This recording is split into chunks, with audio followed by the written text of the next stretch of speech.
that it's Monday. And I'm like, I've never had an experience like that where I missed 3 days. I have nothing. And again, you would call this a rock bottom in that I fully acknowledge you should not wake up from that. There's no, 90% of people are not waking up from that amount of stuff. And I called my mom crying, just scared, I scared myself so bad. And you would assume that would be it. Yeah. And no, there was a good year of drug use and alcohol use beyond that moment. So that wasn't the moment. The life-threatening thing wasn't the moment. The moment for me was really, I was about to start this movie, Zathura. I had just come off a really long press junket for Without a Paddle, where I traveled everywhere. I was like, oh, I want a week vacation. I go with a friend to Hawaii.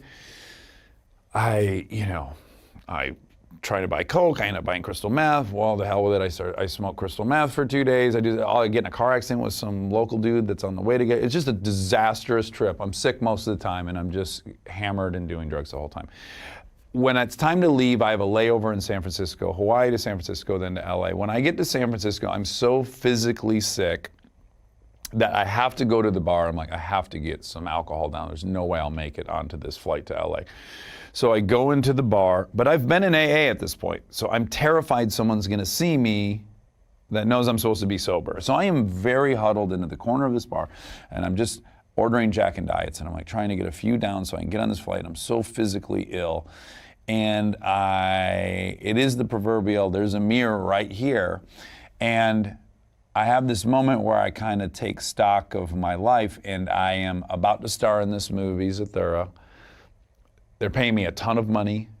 People recognize me at the airport. I'm doing everything I had dreamt of doing for 30 years. It all came true.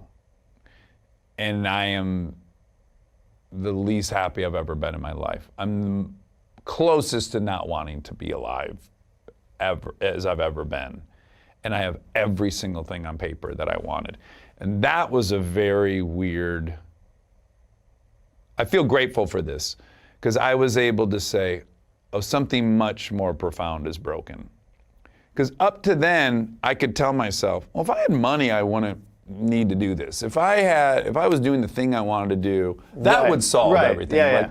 I think a lot of us proceed through life thinking we would be happy if, we would have self-esteem if, we would know contentment if. And those are illusions that most people don't get to find out are illusions. And I got to find out it's an illusion.